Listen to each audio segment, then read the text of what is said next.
Chapter 22 Al Capone's Mama. Sunday, March 31st, 1935.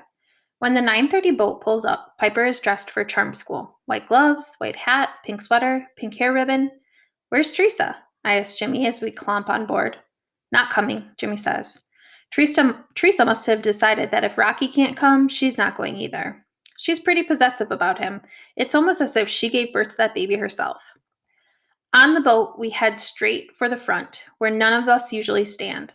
I want to be the first to see Al Capone's mom waiting at the dock at Fort Mason. When the boat starts moving, we lean against the rail, straining to see the city in the hazy morning. It's a while before we see much of anything, but finally we make out the dock and then little specks of color that seem like they are people. One of those dots is the mother of Public Enemy Number One. I think when I hear a faint wailing behind me. What's that? I ask Piper as the crying gets louder. And then out of the cabin comes Teresa, carrying a howling baby, wrapped in a blue crocheted blanket. Rocky's whole face is red like butcher meat. He cries. His cries are loud enough to make dogs go deaf. Jimmy, what's Rocky doing here? Piper barks. Jimmy, help me, Teresa cries.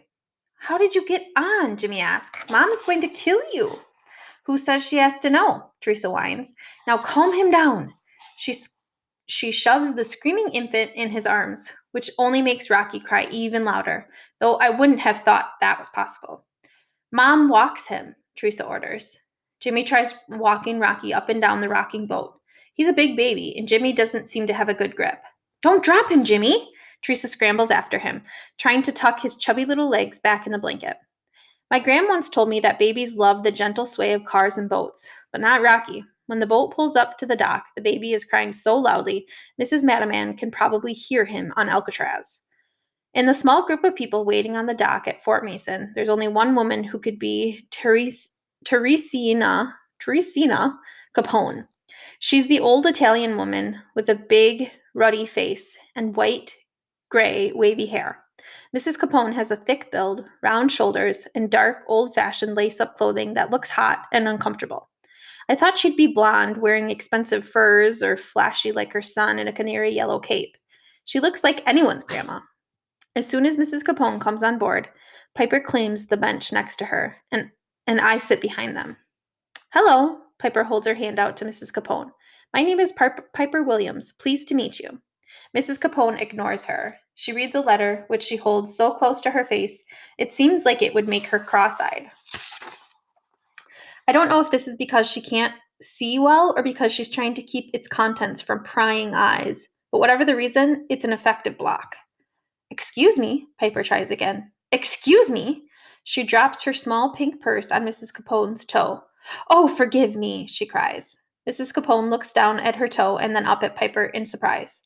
I hope Piper didn't have anything heavy in there.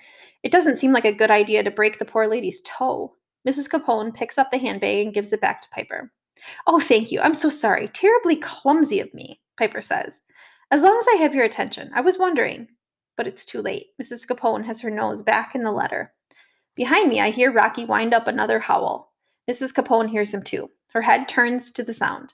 When she sees Rocky, her whole face seems to light up like somebody flipped a switch in her head. Mrs. Capone, Piper says, apparently forgetting she isn't supposed to know her name. Let me introduce you to baby Rocky. Mrs. Capone ignores Piper. She's already on her way to Teresa, who is struggling with the howling infant, while Jimmy hops on one foot, singing Farmer and the Dell.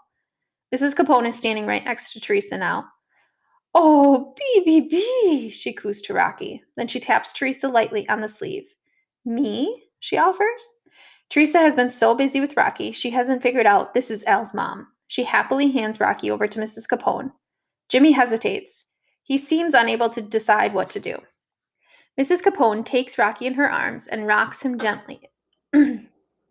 Rocks him gentle and wide like a large cradle. Almost immediately, as if by some spell, Rocky stops crying. Mrs. Capone keeps rocking, her smile broad and sweet. Mrs. Capone! Piper won't give up, but Mrs. Capone ignores Piper and everyone else. She's busy singing a soft, sweet lullaby in what I'm guessing is Italian. As far as she's concerned, there's no one else on the boat but that black, curly-haired baby. She sings She sings to him all the way to Alcatraz. When the boat docks, baby Rocky is asleep. Mrs. Capone sighs. She hands the peacefully sleeping infant back to Teresa Madiman. Then the light in her face goes dark, and she gathers herself together and walks slowly forward. Officer Johnson meets her and speaks with her for a moment, though Mrs. Capone's blank look makes me wonder if she understands any English at all. Then he leads her through the metal detector snitch box, which blares its sharp alarm bell. Oh, Teresa cries. For crying out loud, Jimmy whistles. The old lady's got a piece. She's going to break him out. Piper cries, her mouth hanging open in complete surprise. Oh my God, Rocky, are you all right? Teresa holds him close. What were you thinking giving him to her? Jimmy hollers at Teresa. Mrs. Capone says something. I can't understand the Italian words, but it seems like she's begging him not to do something.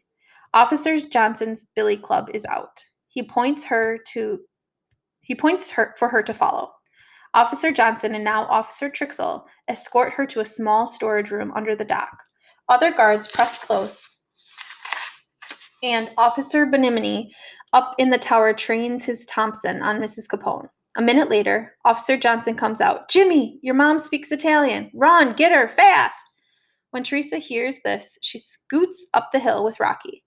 She's just out of sight when Mrs. Madiman comes down the stairs, wearing shoes but no stockings, a hat but no sweater. She half runs down the stairs to the dock and disappears inside the storeroom. We wait, hanging around as close as the three guards will let us. When Officer Johnson and Mrs. Capone finally come out, she's all messy looking, like she dressed in a hurry. Her eyes are cast down. Mrs. Madiman speaks Italian to her. Her voice is kind. Mrs. Capone shakes her head. She won't look up. Instead of getting into the waiting truck to go up the hill to the cell house, Mrs. Capone gets back on the boat. Later, we learn that Mrs. Capone had been strip searched to find her weapons. There were none. The metal stays on her old fashioned corset set the snitch box off, and, try as she might, Mrs. Madiman could not convince the terrified Mrs. Capone that this humiliation was the last. I can't get over this. I keep thinking about when Al Capone was a baby. I'll bet his mama sang him the same song she sang to Rocky. I'll bet she held his hand when they crossed the street, packed his lunch for school, and sewed his name in his jacket. A. Capone, so that everyone would know it was his. I'll bet she wishes she could do it all over again, too. If only Al were little and she could.